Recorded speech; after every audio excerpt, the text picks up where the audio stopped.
Well, I'm not sure I'm going to add very much after listening to Audrey's comments and to Councillor McKean's, but I do want to take a minute just to make this connection between the climate emergency that we're in and the plight of human beings. And I want all of you to help me with this to begin with. So you need to loosen yourself up for a little bit of participation here. And I'll use my voice because I need my hands. What I want you to do is, first of all, just start to rub your hands together. Just start to rub your hands together a little bit, rubbing. And now instead move to start clicking your fingers. Everybody clicking your fingers. And now slapping your thighs. That's just to keep us warm. And now stamping your feet and clapping your hands. More. Let's see it. Let's really get it. All right. Well, the point of that little exercise, besides getting our juices going, our blood flowing, was just to remind about how things creep up on us. You know, as we rubbed our hands, there's almost nothing to be heard, but little by little by little, a lot of noise and activity starts to happen. And that's really how lots of storms come on us.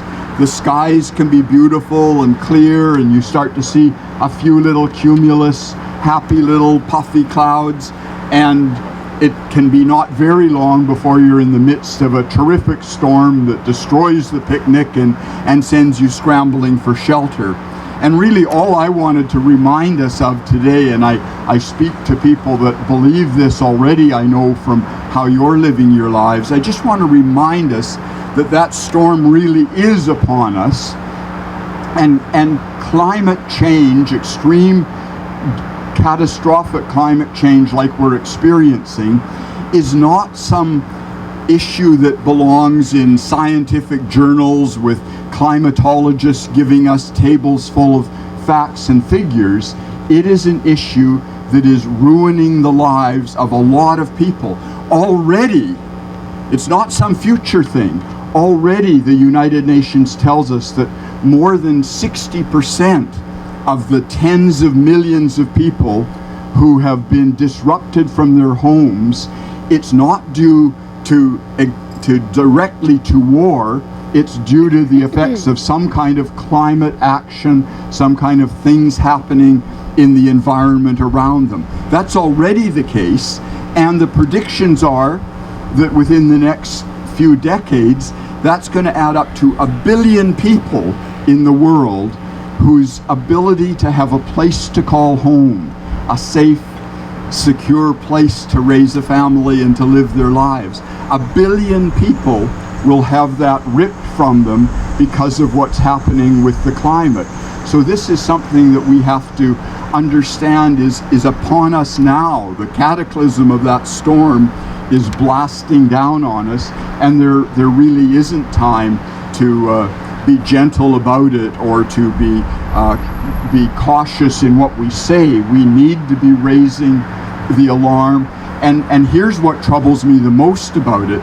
Those same estimates that say it'll be 1 billion people tell us that a significant percentage of those people, it will be in the nations, the parts of the world that are already the most devastated by other wars, places like Yemen and Afghanistan and the Democratic Republic of Congo. These places that already have had peace torn from them are going to be the most disrupted places. So that's the bad news. The reminder that I give, and that brings me the hope to sort of take each day at its time and do what I can, is that we do know a lot about how to deal with many of these things. And so I think all of us have to see that the work of peacemaking that we've been committed to sometimes for many, many decades, my heroes here in the community that have been working at peace, this work of peacemaking, tough work, persistent work, involves also speaking to and acting on issues of climate. And we have to find our connections and build our alliances between understanding that peacemaking and being those that insist that we treat creation differently have got to find more ways to work together, more ways to support each other, more ways to build the strength of our alliances if we're going to be able to do something about it.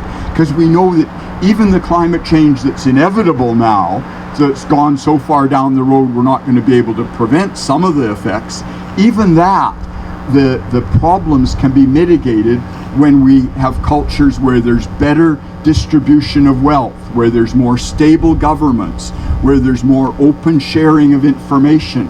These are practical things that we need to be demanding in the communities around us, because they'll make a difference.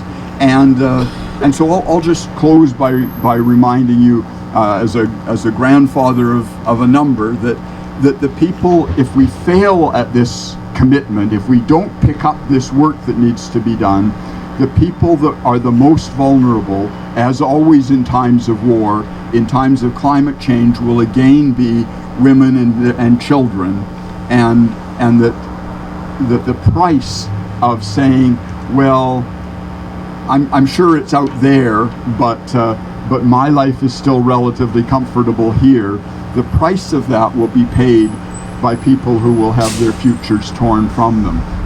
So, just like we did at the beginning a minute ago, I want to invite you to go away from here today saying, I'm going to be part of creating a storm that demands that we look for the peace that will come when we act on climate change.